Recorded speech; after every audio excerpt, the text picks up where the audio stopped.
तर आपण आजच्या सेशनमध्ये बघणार आहोत कि ओके। तो आज हम देखेंगे कि हमें गुरु की आवश्यकता क्यों है। तो हम सबसे पहले प्रार्थना से स्टार्ट करते हैं।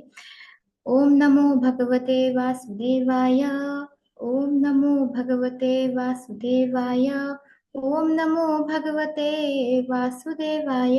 ओम अज्ञानतिमिरन्धस्य ज्ञानाञ्जनशलाकया चक्षुरुन्मिलितं येन तस्मै श्रीगुरवे नमः। नमो विष्णुपादाय कृष्णपृष्ठाय भूतले श्रीमते भक्तिवेदान्त स्वामिन् इति नामिने। नमस्ते सरस्वते देवे गौरवाणी प्रचारिणे निर्विशेष शून्यवादी पाश्चात्य देश तारिणे वाञ्छाकल्पतरुभ्यश्च कृपा सिन्धुभ्य एव च पतितानां पावनेभ्यो वैष्णवेभ्यो नमो नमः। जय श्री कृष्ण चैतन्य प्रभु नित्यानंद श्री अद्वैत गदाधर श्रीवासादि गौर भक्तवृंद। हरे कृष्णा कृष्ण कृष्णा हरे हरे हरे रामा राम राम हरे हरे। हरे कृष्णा। तो चलिए हम हमारे सेशन को शुरुआत करते हैं। तो देखिए, आज हम दूसरे अध्याय का छठवां श्लोक देखने वाले हैं। अर्जुन ने कृष्ण भगवान को छह अलग अलग कारण बताए थे कि वो युद्ध क्यों नहीं करना चाहते हैं, और ये हमारा छठवां कारण है जो कि लास्ट कारण है। तो इसमें अर्जुन भगवान को बता रहे हैं कि भगवान मैं निर्णय नहीं ले पा रहा हूँ और मुझे किस दिशा में जाना चाहिए ये मुझे समझ में नहीं आ रहा है। अगर मैं युद्ध करूंगा तो युद्ध करके मैं विजय प्राप्त करके मैं राज्य नहीं करना चाहूंगा, मैं अकेले राज्य नहीं संभालूंगा। और अगर मैं युद्ध नहीं करूंगा तो मुझे जंगल में जाकर भीख मांगकर रहना पड़ेगा, और वो भी एक क्षत्रिय के लिए संभव नहीं है। तो मुझे क्या करना चाहिए? मुझे धर्म के पथ पर चलना चाहिए या मुझे अधर्म के पथ पर चलना चाहिए? ऐसे अर्जुन भगवान को पूछ रहे हैं।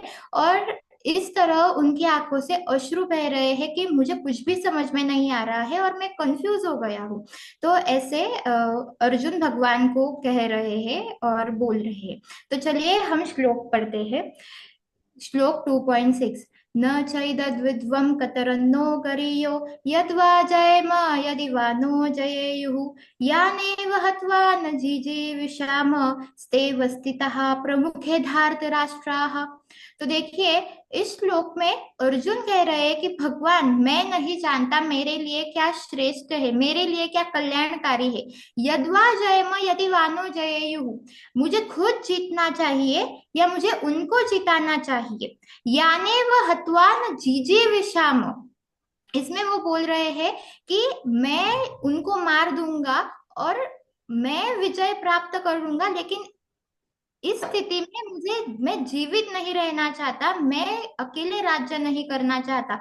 स्ते वस्तितः प्रमुख धातराष्ट्र, धृतराष्ट्र के पुत्र मेरे सामने खड़े हैं और उनको मारकर मैं राज्य नहीं करना चाहूंगा। ऐसे अर्जुन भगवान को कह रहे हैं और वो बोल रहे हैं कि मुझे कुछ भी समझ में नहीं आ रहा है।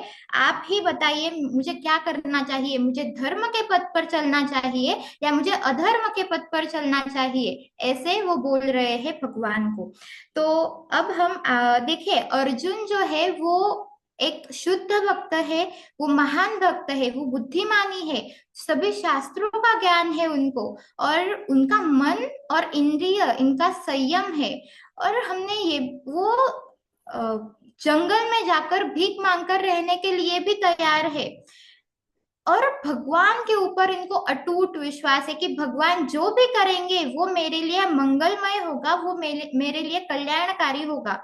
और इस वजह से प्रभुपाद जी कहते हैं कि अर्जुन ये बहुत योग्य व्यक्ति है। किसके लिए?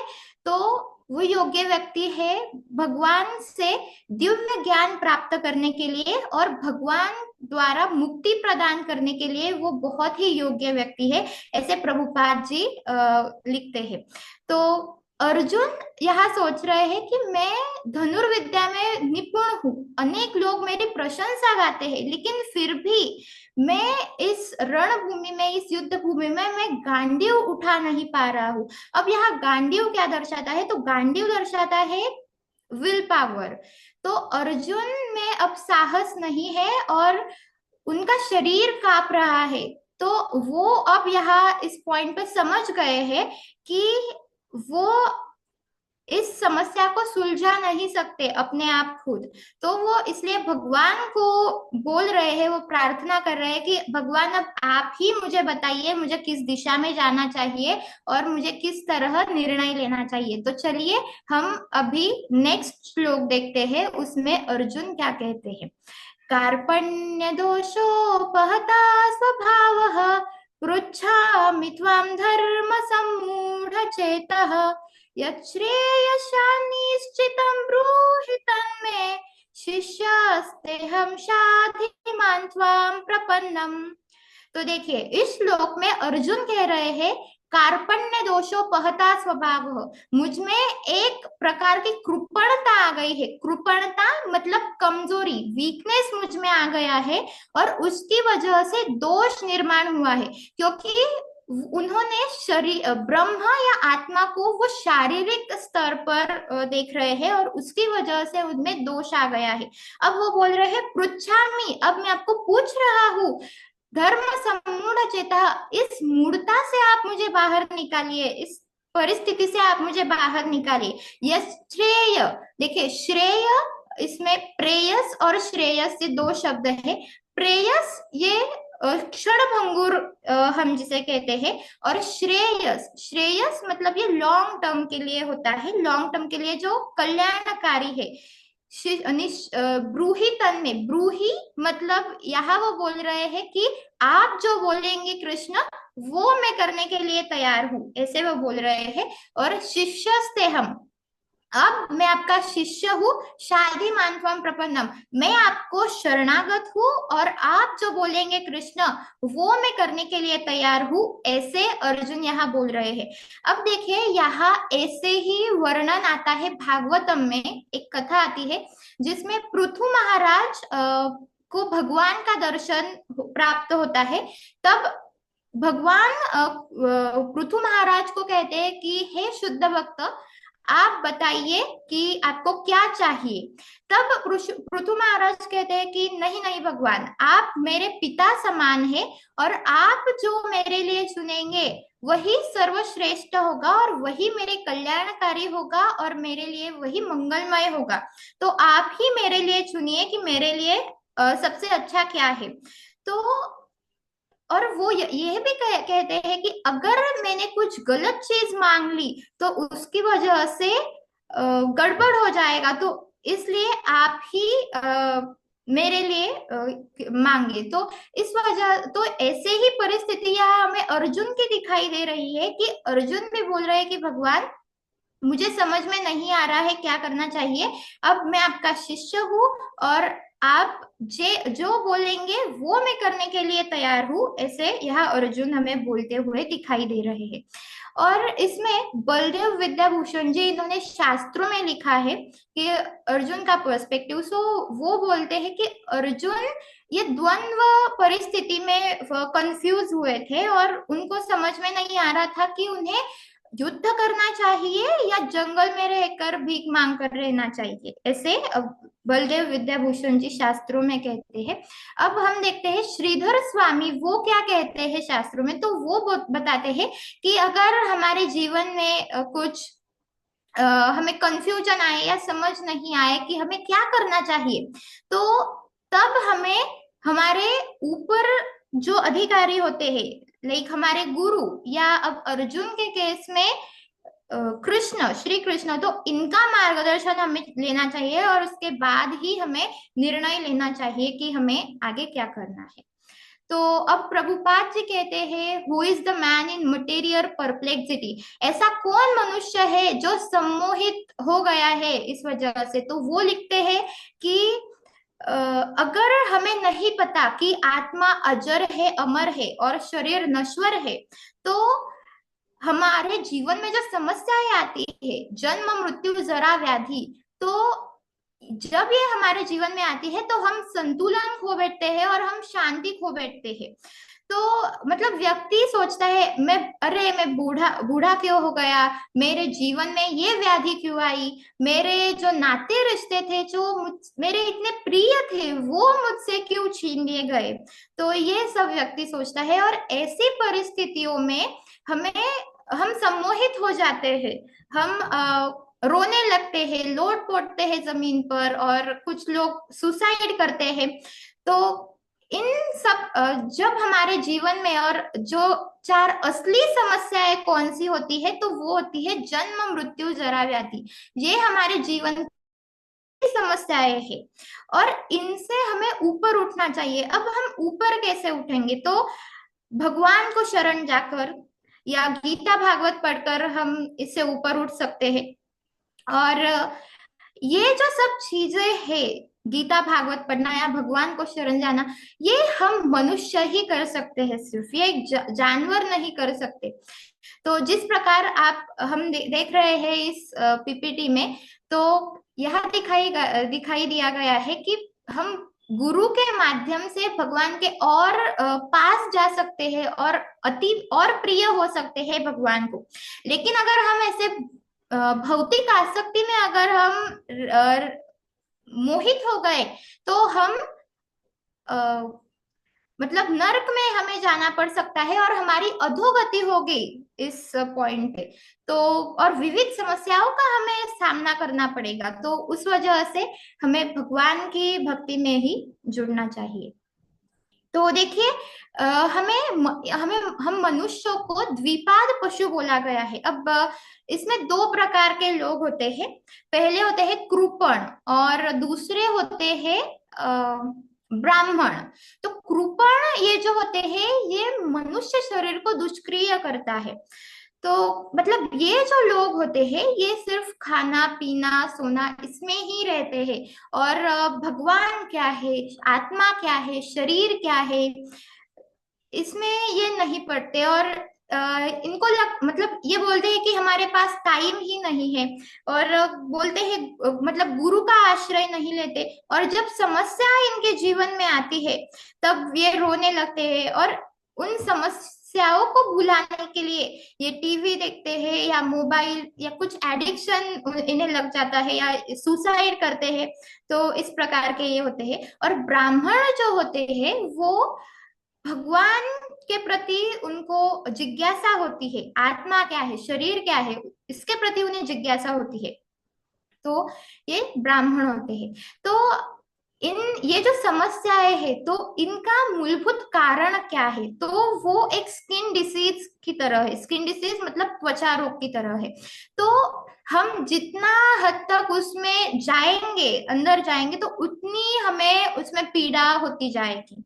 ऐसे वो होता है। तो यहाँ अर्जुन क्या सोच रहे हैं? वो सोच रहे हैं कि मैं सभी सदस्यों को मैं बचा सकता हूँ, और वो भी मुझे बचा सकते हैं, वो भी हमेशा के लिए, ऐसे अर्जुन सोच रहे हैं। लेकिन हमें पता है कि शरीर ये नश्वर है, और एक ना एक दिन हमें यहाँ से मतलब हम मर जाएंगे, एक ना एक दिन करके हम चले जाएंगे यहाँ से। और जो यहाँ भीष्म पितामह है और द्रोणाचार्य है, ये ऑलरेडी बूढ़े हो चुके हैं, और उनको वो मतलब कुछ मतलब थोड़े मतलब जल्द ही वो चले जाएंगे। तो अर्जुन ये शरीर को सिर्फ देख रहे हैं, ना कि आत्मा को वो देख रहे हैं। उनको लग रहा है कि वो सभी परिवार के सदस्यों को बचा सकते हैं, और सभी परिवार के सदस्य उनको बचा सकते हैं, ऐसा उनको लग रहा है। लेकिन ये दो जो चीजें हैं, वो शारीरिक चेतना से जुड़ी हुई है।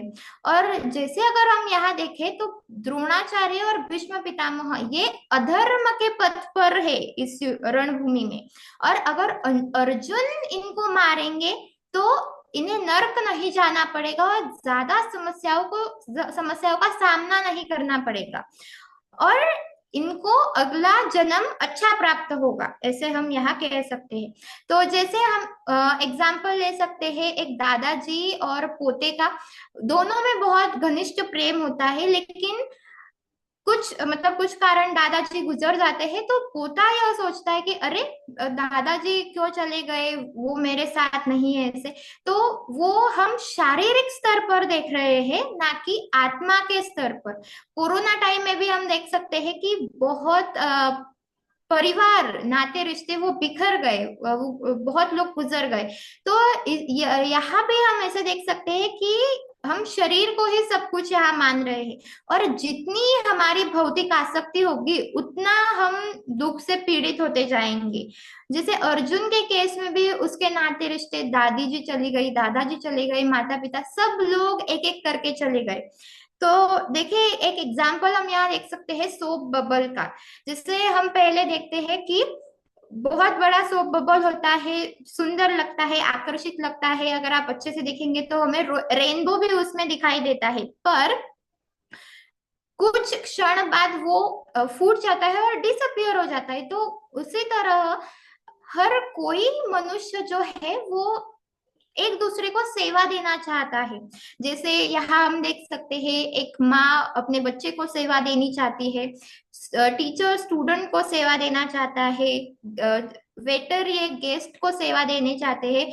लेकिन ये सेवा जो है वो टेम्पररी है, वो हम कब तक दे सकते हैं? Maximum 80 years, 90 years, and beyond that so no chance.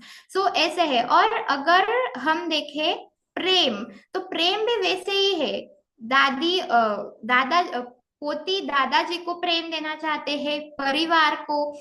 ठीक है, यहाँ लायन दिख रहे हैं तो वो अपने बच्चे को प्रेम देना चाहते हैं। लेकिन ये जो प्रेम और सेवा देना है वो क्षणभंगुर है, कुछ समय के लिए ही है। और जब हमारा मृत्यु हो जाता है तो तब ये प्रेम और सेवा ये मिट जाते हैं।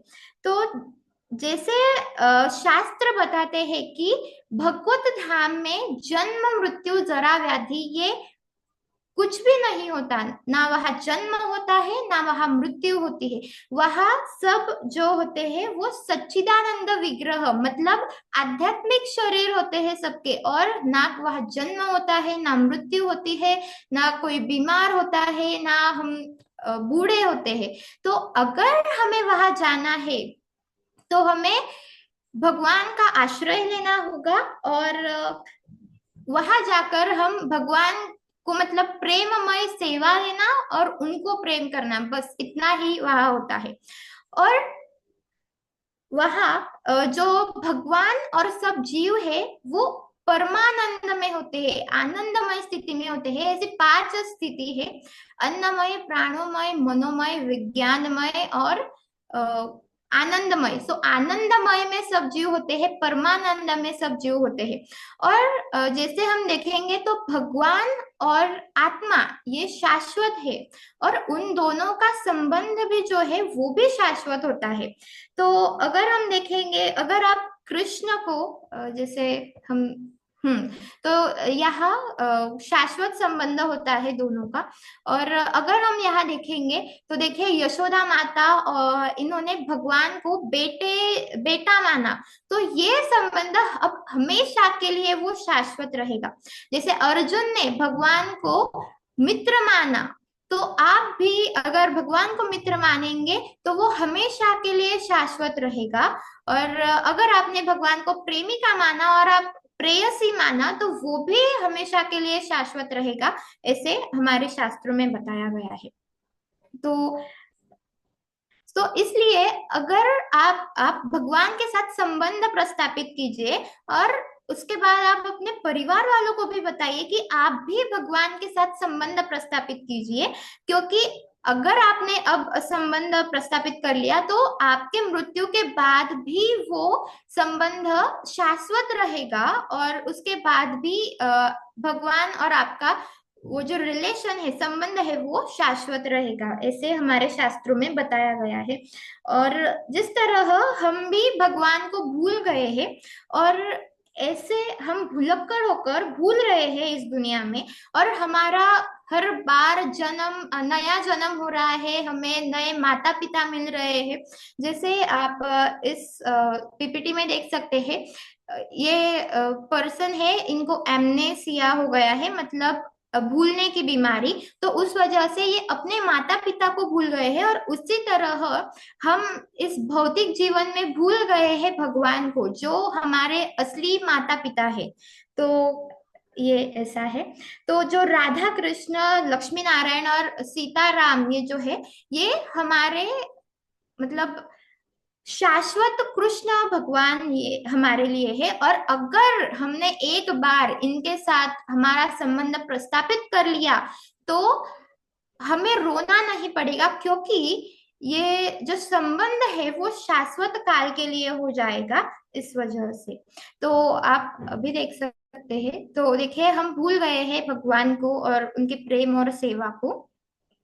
तो आप यहाँ देख सकते हैं कि कुछ व्यक्ति होते हैं जो अपने परिवार के प्रति ज्यादा केंद्रित होते हैं, कुछ व्यक्ति धन के प्रति ज्यादा केंद्रित होते हैं, कुछ व्यक्ति अपने बीवी बच्चों के प्रति केंद्रित होते हैं, कुछ व्यक्ति अपने मित्र के प्रति ज्यादा केंद्रित होते हैं, कुछ व्यक्ति पालतू जीव जैसे कुत्ता बिल्ली इनके प्रति ज्यादा केंद्रित होते हैं। तो तो आप बोलोगे कि अरे आप ये ऐसा कैसे बोल रहे हो कि इनके प्रति केंद्रित है, तो मतलब क्या हम हमारे परिवार के ऊपर ध्यान ना दें, क्या हम अपने बीवी बच्चों के ऊपर ध्यान ना दें, क्या हम हमारे पालतू पशु जो है उनके ऊपर ध्यान ना दें?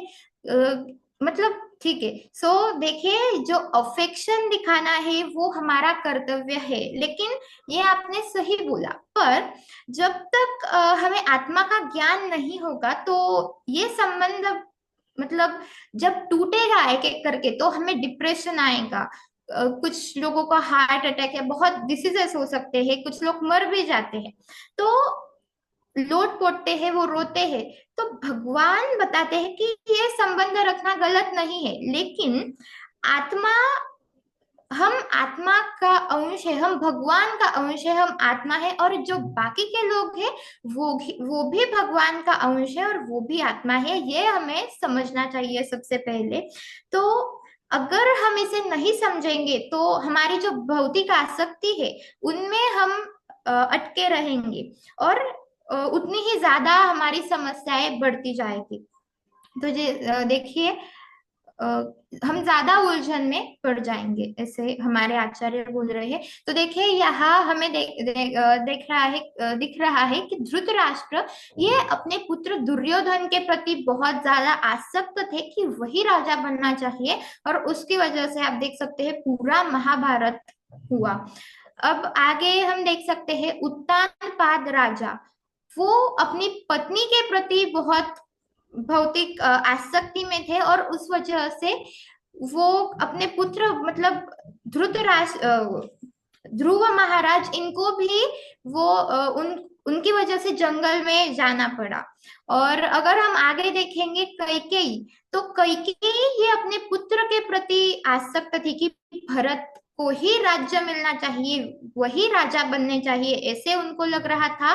तो उस वजह से पूरा रामायण हुआ, जैसे हमें पता है। धृतराष्ट्र और दुर्योधन ये भी राजा के पद के लिए और राज्य से उनका बहुत लगाव था, और उस वजह से उन्होंने विदुर जी को महल से बाहर निकालकर अपमानित कर दिया।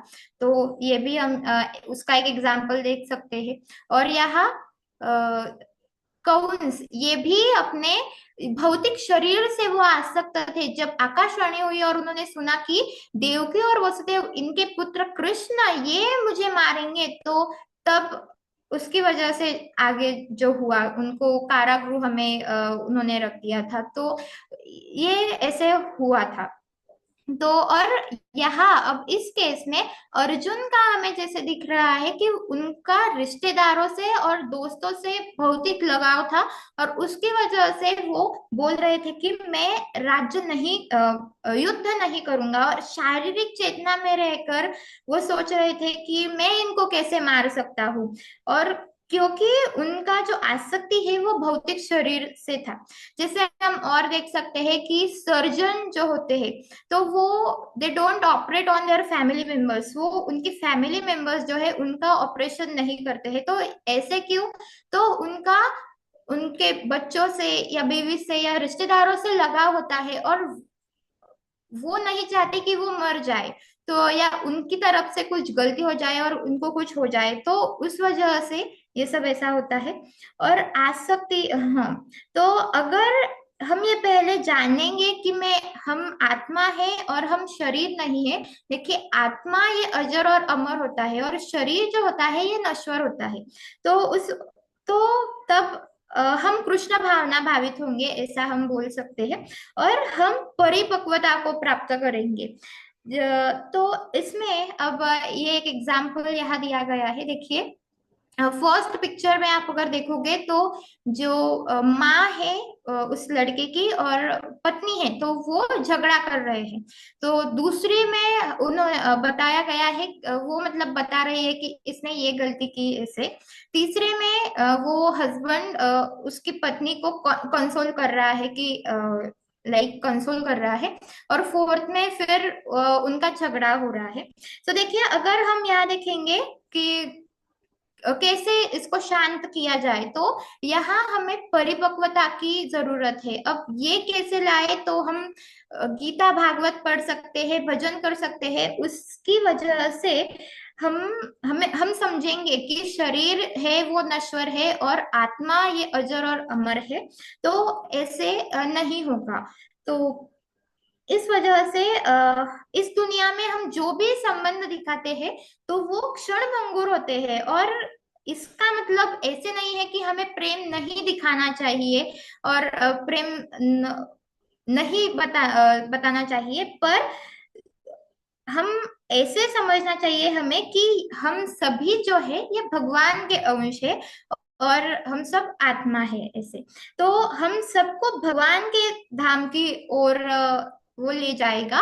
और उसकी वजह से जो स्वार्थ के कारण जो झगड़ा होता है वो नहीं होगा। तो जैसे हम यहाँ एक एग्जाम्पल देख सकते हैं कि समुद्र किनारे पर माता पिता और बच्चे अगर गए, तो बच्चे वहां महल बनाते हैं माटी का, उस रेत का। तो हम वहां देख सकते हैं कि जब माता पिता बोलते हैं चलिए अब घर चलिए, अब शाम हो गई है, तो बच्चे क्या करते हैं, चले आते हैं माता पिता के साथ, और वो जो महल है वो वैसे ही रहने देते हैं। मतलब यहाँ हमारा जो संबंध है वो अ, समुद्र तट से ना होके हमारे माता पिता के साथ है। तो वैसे ही जब भगवान, माता पिता मतलब हमारे भगवान, तो भगवान के साथ हमारा संबंध है। और भगवान जैसे बोलेंगे कि चलिए आप मेरे साथ भगवान धाम चलिए, तो हम चले जाएंगे इस तरह से। तो और जो घर कपड़े गाड़ी ये जो सब होते हैं वो क्षण भंगुर होते हैं। और हमारा जो असली संबंध है वो भगवान के साथ है। और उनके साथ ही हमें ये संबंध प्रस्थापित करना चाहिए। और अगर हम ये समझ जाएंगे तो हमारा मन मोहित नहीं होगा और हम चिंतित नहीं होंगे और हम शांत रह पाएंगे। So yes, thank you so much. हमारा सेशन कंप्लीट हो गया है। ओके, सो हम एंड कर सकते हैं सेशन, अगर आपको डाउट नहीं होगा कुछ तो।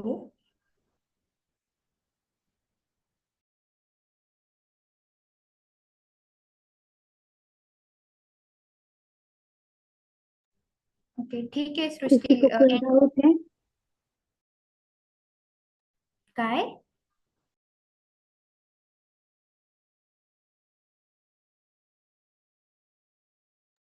कोणाला काही डाऊट आहे का?